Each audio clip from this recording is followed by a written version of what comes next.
lovelies. I'm so glad you're here. My name is Anne, and this is the Wabisabi Lifestyle Channel. Today, I want to go over some basic introductory journaling and art supplies that can be used to really use art as an introspective healing tool that I really use to keep my sanity, not just in the last 2 years, but before that. We had a lot of life and family trauma, and my art has really kept me going. A little about me. I'm a QHHT practitioner. That's quantum healing hypnosis.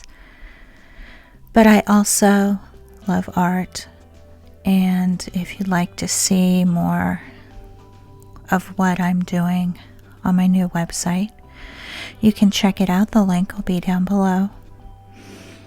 And let's get started. First, we want to start with your foundation, what you're working on. In this case, I'll start with paper. And these are journals. I like the kind that have a double spiral binding. I think this one's Strathmore. It's a good mixed media paper. If you're going to be working with kind of a mix of pencil, pen, ink, paint, charcoal, all things like that, mixed media paper is a good option. And see, I put all kinds of collage and mixed media in here, and then I might have something I'll glue in. I just want to save for later. That one's been a good one so far. If you'd like to use a little more watercolor, this is a good alternative. I think the price is right. It's got 30 pages of 140 pound paper. It's Fabriano, and I haven't used it too much yet, but it looks like it's heavier paper, and if you'd like something with a little heavier paper, this would be nice as well. If you'd like more pages, this has been a fun drawing and sketchbook. It's Fabriano also. It's 70 pound paper, which is a little lighter than what we just saw. 9 by 12 also, a good size. I feel like it's not too big, not too small. So 9 by 12 is a good size. If you want to work bigger, you go up to 11 by 14. Anything bigger than that, I don't know that it's a journal anymore, but that's okay too. Whatever makes you happy and enjoy the process. That's what's important. This paper, I have used it. What's nice that it has 150 sheets. Also with the double spiral, the wire binding. And mostly I use a little more ink drawing, and with it having so many sheets, I feel like I can experiment a little more, and I can take notes in it. I don't really worry about wasting paper, so I feel a little bit looser. So if you wanted to have both, they're not so expensive, and I will look for some links for you if this is something you're interested in. I did experiment to see if you could easily paint in these, and I was able to paint and glue things down. I mean, there was a little bit of buckling, but it wasn't bad. And I think the reason it was successful was because I put a coating of acrylic medium, but not the liquid, the acrylic gel. I coated it with acrylic gel, then let it dry. Okay. And I keep this butcher paper around. We call it freezer paper in the States.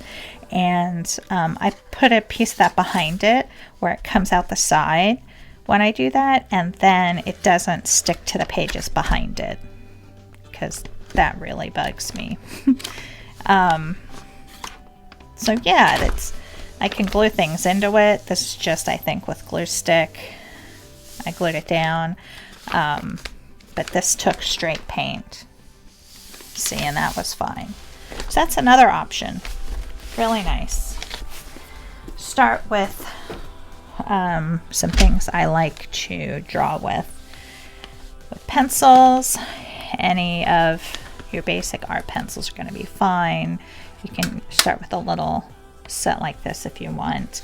The B's are softer. They're going to give you a darker mark, and they're a little more difficult to erase. Okay, in most cases. The H's are going to be harder and give you a lighter line. Okay, so these are my B's, and then I also have some H's. HB's in the middle, right? You're familiar with 2B, 2H.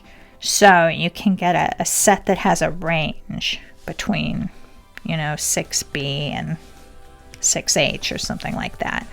And you'll have a set for drawing if that's what you like. For mixed media, it's fun to have things to make really fine lines, so you can have a mechanical pencil on hand if you've got one. This is water-soluble graphite. You can get it just like a graphite crayon, right? And you hit it with water and it gets nice and dark and luscious.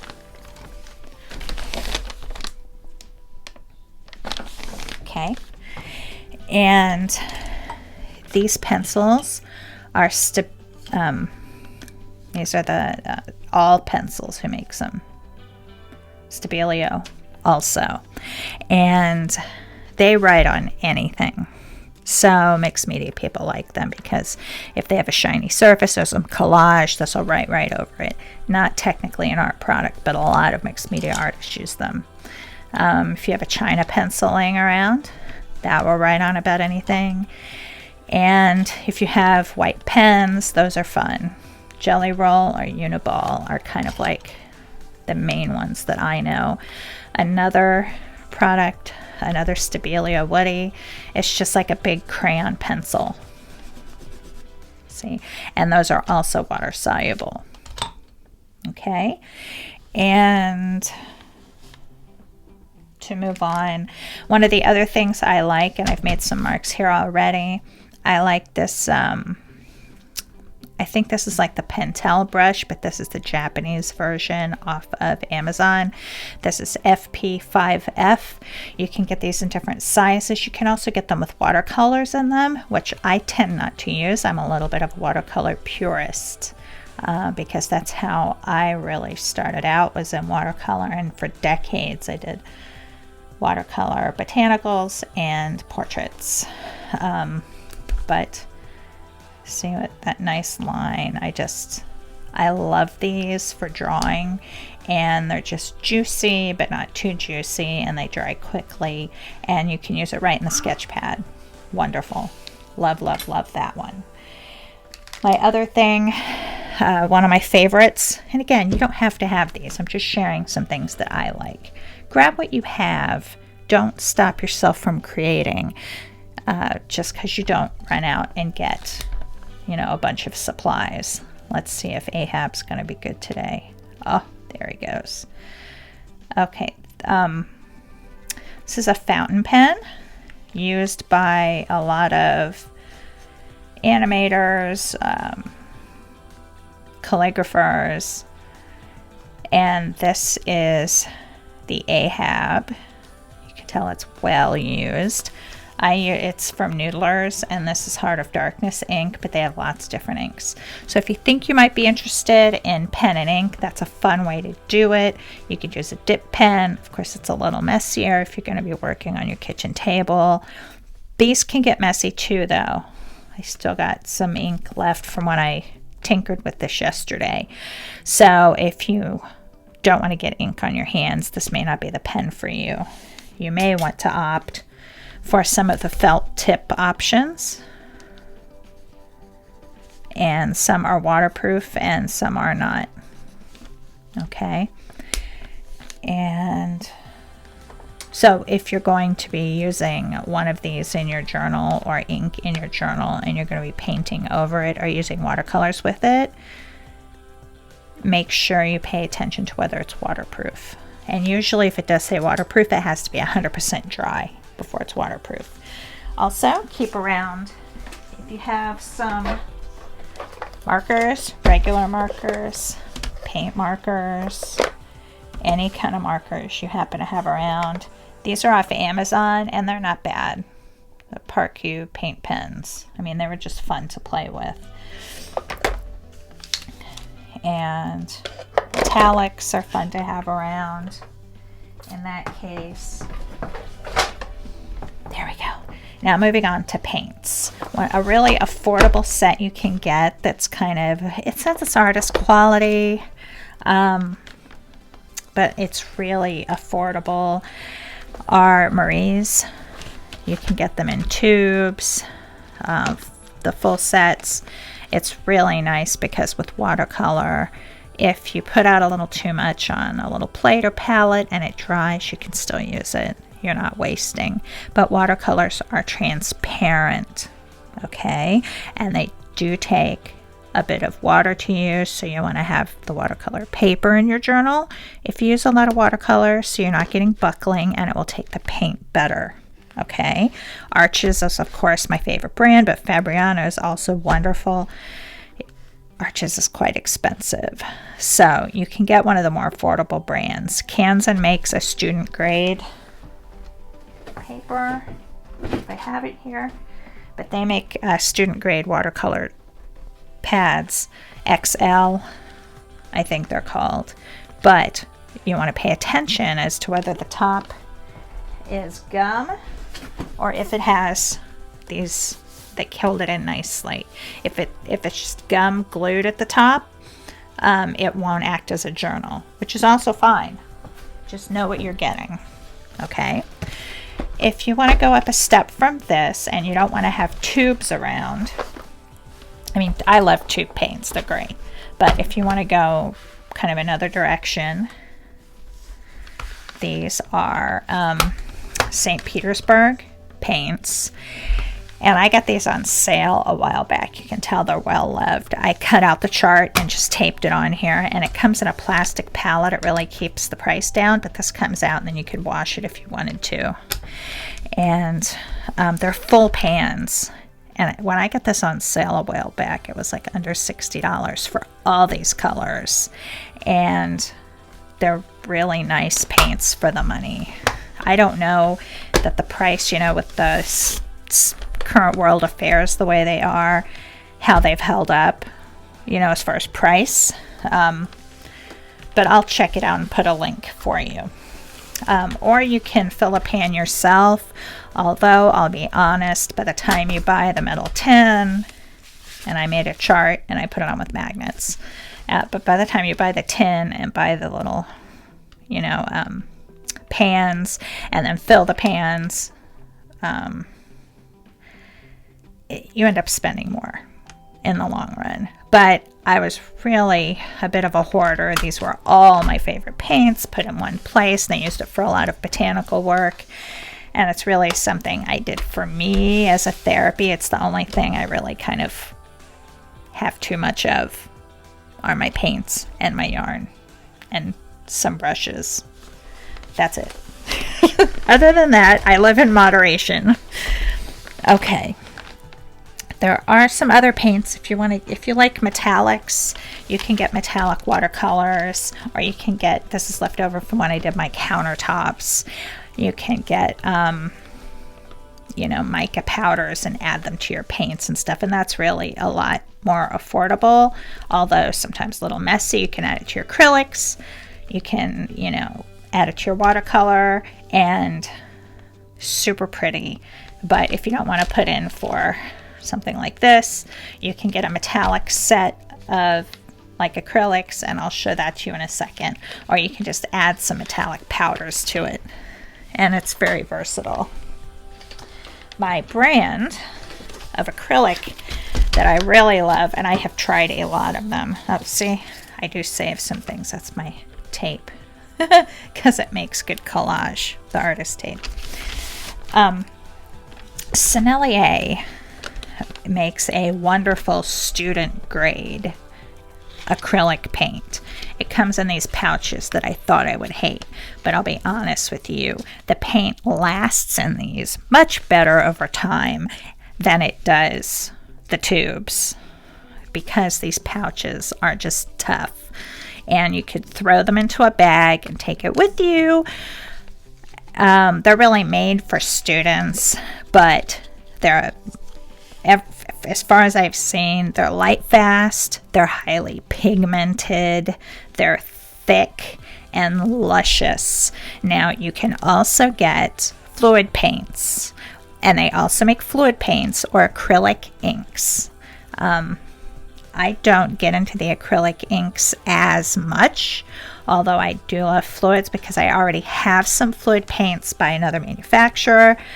But Sennelier also has fluid inks that are acrylic fluid inks that are more opaque, or you can get fluid watercolors that's more like an ink that's more transparent.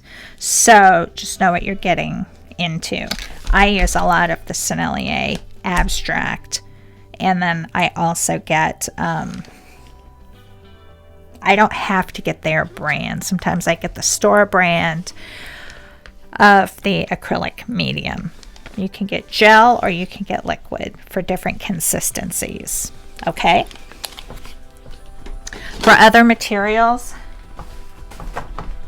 to draw with, if you don't want to keep liquid paint with you and you just want to be portable, this isn't really an art product, but if you're journaling, who cares, right? It's for you. You're not going to put it out in the sun.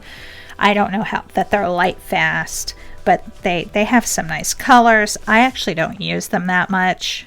I'll be honest with you, they're not my thing. But if I want a hit of color for something, or I just feel like playing, I won't sit down and draw with these. But I mean, look, that's pretty good. And then look what it does when it goes over this graphite. Really fun interaction. And it's just like a little tempera paint in a stick. It's like lipstick. That's paint. And so they're fun. I had some people in groups were really talking about how they liked them, and I got so curious I had to pick some up, and actually my kids use them more than I do. If you like pastels or anything like that, you don't need this brand, but look for a firm pastel to use in your journal. You can use a soft pastel, and that's fine. But the soft pastels do better on pastel paper, really, with a little bit of grit, and they'll come off in a powder. Whereas the firm pastels, they'll just, I think, be easier to use for mixed media. Okay, and then there's a fixative that you can spray on them that you can use to kind of cement it down. Cement it down to the paper so it's not always rubbing off. But they're fun to use as well. Just think of like chalk, like artist chalk. Okay? Very colored. And one of the brands that you can look for on Amazon that's super affordable are the Mungyo. They just say gallery.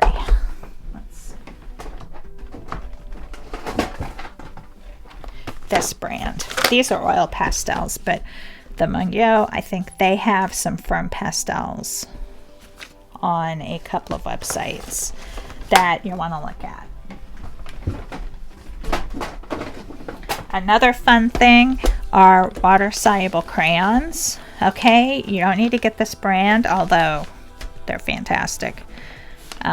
This was another birthday gift from one year. I always end up asking for supplies or electronics for gifts, but this was a lovely gift in a stick form, and then you hit it with water and it kind of flows. So they're fun to travel with, and water kind of mixes with them.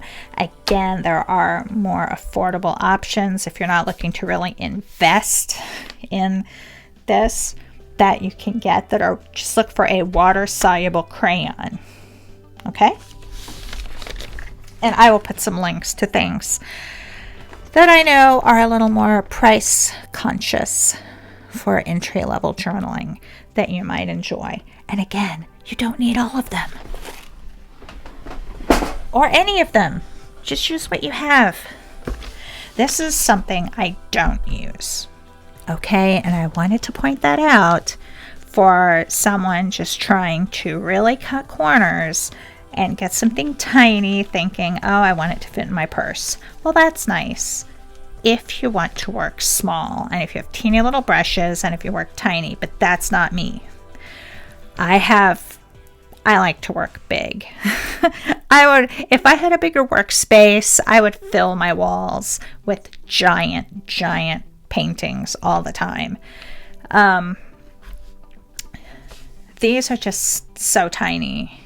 You know, it's cute how it goes together here. If it were like 4 times bigger, I think these are quarter pans. I don't think they're even half pans. Some people like it. Me, my brushes just aren't big enough. And again, I don't do a lot of teeny work. And even when I did, it's just not enough paint for me. But I mean, you can see it's been tried to use. It might work for you. If you like to work small and you have a little 5x7 pad and that's what makes you happy, go for it. Go for it. Shakira makes wonderful products. Other products, their pens and stuff are great. This just wasn't the right size for me. Okay? Oh. Now you can go in, this has even got my name on it because I used it in a classroom with the kids when we were building a future city. But you can end up spending as much on some of these kind of big box store paints as you would for the Sennelier. So if you have the patience, if you don't have them near you, just go online and get something more for your money, really. Okay, now as far as brushes, for acrylics and in your journals, you know, I don't spend a lot on my acrylic brushes because I destroy them. I scrub with them. I don't clean them enough. I don't use them right. Now, oils and watercolors are totally different for me. My watercolor paint brushes are my babies. I've got my Rosemary and Company watercolor brushes that I use with botanicals, and they have these beautiful little points, and I adore them if I'm going to sit and do lovely detailed work. I can grab some. And I've got bigger ones too, but these lovely little, here's a silver black velvet one. Here's a Rosemary and Company. It's a sable blend, and they're these luscious little soft. Here's a quill, Danube quill. Lovely brushes. Okay, but I will never put these near my acrylic paints. Ever, never. Okay, the acrylic will dry in it, and I just don't use acrylics the same way for me personally. If you do, that's fine, and if you can keep them up. But look at even the handles on these are terrible. I managed to keep the bristles clean though. Not sure how. These are just big box store brushes. Honestly, I'll see if I can find the link where I got those.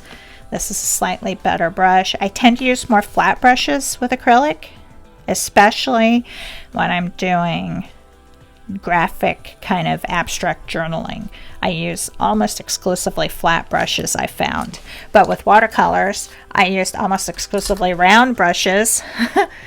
So it's really interesting. I like soft brushes. Maybe that comes from my watercolor background. But see, I managed to keep, this is actually a watercolor brush, but I'll use it for like acrylic washes or to put even on primer, but I still didn't get it all out. And I just, even the handle, see, I just destroy brushes with acrylic. Now I do keep some Murphy's oil soap around, and this is a tip from a sweet little old artist that I knew. And there's a couple nice ladies on YouTube, little sweet elderly ladies, who told me about the trick to use Murphy's oil soap on my paintbrushes. And it works beautifully.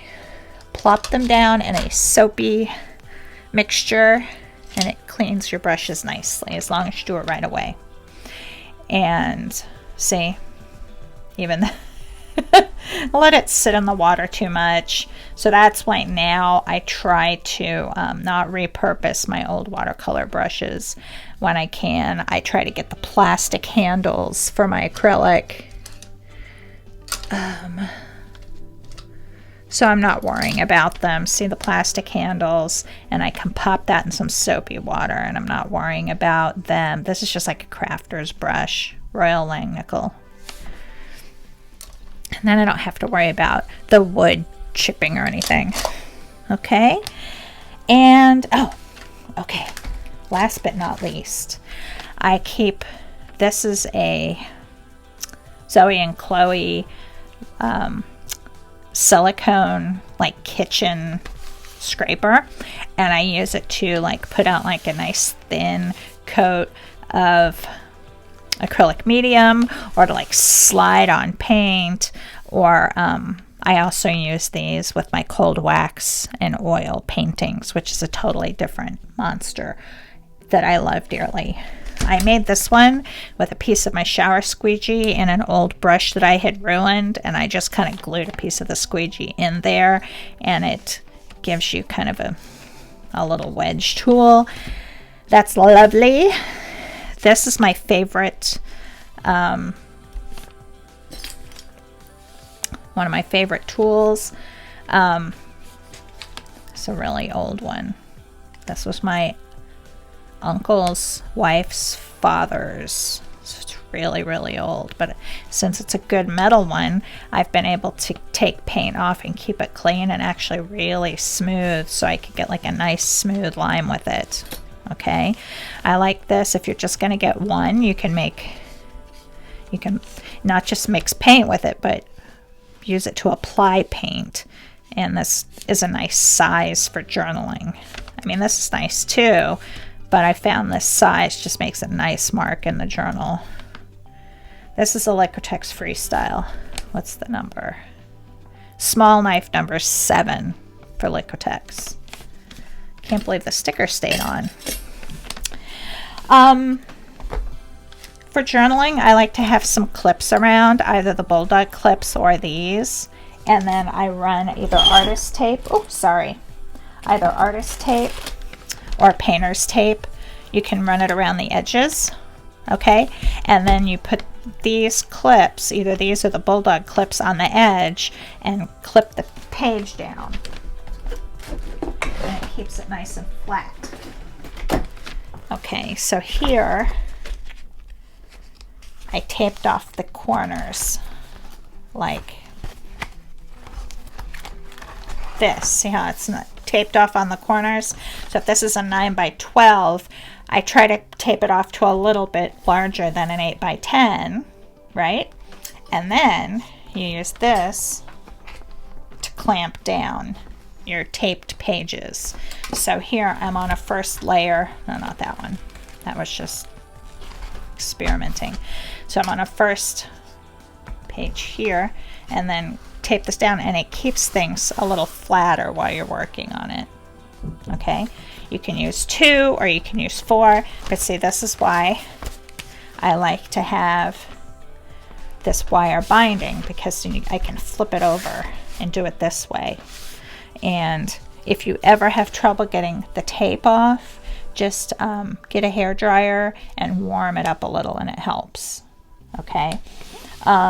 If you get a super cheap one with really cheap paper and the hair dryer doesn't really help, Sometimes you just have to be really careful about pulling the tape off so that you're not taking too much any paper with it. So just take your time, okay? So this is just a basic layer. See, I went down here with some charcoal first, and that's another good tool, is to have some charcoal around. This is soft vine charcoal, but you can just get regular charcoal, super cheap to have around. Have a good eraser and a pencil sharpener with different sizes in it. Okay, a good pencil sharpener with different sizes. And have roll paper towels, and save a couple of jars or plastic containers for water to wash your brushes in. I have one with clean water to wash my brush, and then if you're really on top of your game, get one with soapy water off to the side, and when you're done with the brush, just plop it in the soapy water. Okay, and if you don't have wooden handles, then you'll be okay. Just letting it sit there for a minute. This is another little tool. It has a little silicone wedge on it and a point, and you can kind of draw in wet paint with it. It's fun. I actually don't use it as much as you would think. I also keep, and now they're gone, I have, this is a coffee stir stick, and I use that to mark in wet paint. It makes good marks. And I keep some toothpicks, and they make marks in wet paint also. You'll see plastic knives, palette knives. I mean, you can get them if that's really all you can get, but honestly, it's a lot more work to get the paint off. And then if you're going to use it to apply paint, it doesn't give you a smooth application surface unless you were to like sand it or something. So with it being harder to clean, I would much rather just get one knife, one that I liked, that I could use the paint with, than get a pack of these. I would just get the one. You really, you know, unless you're learning how to mix paints, I don't think you would use it that much. So I think that's it for now. We can go into other aspects of it in the future. But for those of you that were asking me about supplies and what kind of supplies you might use for journaling, I think that's about it. Please feel free to ask me any questions. You can contact me through the Wabisabi Lifestyle website. There's a contact form there. And we will have our community coming very soon. So you can sign up if you're interested in those healing from trauma and chronic illness or chronic illness. Feel free to sign up, and I will let you know when our community goes live. It's really exciting because we're going to get through these things together, and we're going to build each other up and help each other pull through. And remember, this is all about the process. This is all about doing something that is therapeutic and makes you feel good. And it's a little bit of you time. So if creating and painting and making things is something you like doing, don't worry about the outcome or how good at it you are. Okay? That doesn't matter. What matters is you get to sit down and play for a minute. And if it's not journals, then grab some clay or grab something else that you enjoy doing. It doesn't matter. Just take a little bit of time and do it for you. Something that you like. So don't worry about what it looks like when you're done, is what I'm saying. It's about the doing. Okay? And if you're going to be collaging at all, which I highly suggest integrating it into your journaling. It's super fun, and I didn't do it for years, and I missed out. I started saving, like this packaging paper that comes in my package my shipments that I get. And so I flatten this out and I paint whatever color I want on it, and I'll tear it or cut it, and it's a fun thing. I like the brown color to use. Save any catalogs or magazines that you get.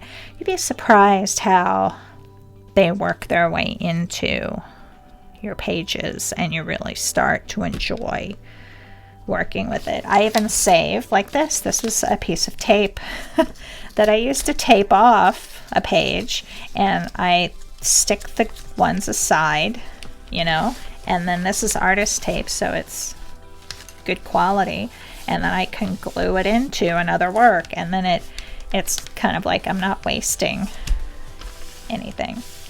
And if you'd like to know more about what Wabisabi means and why I call them the community Wabisabi lifestyle, there's more about that on my blog post on the site. It's so wonderful speaking with you, and until next time, I'll see you then. Bye-bye.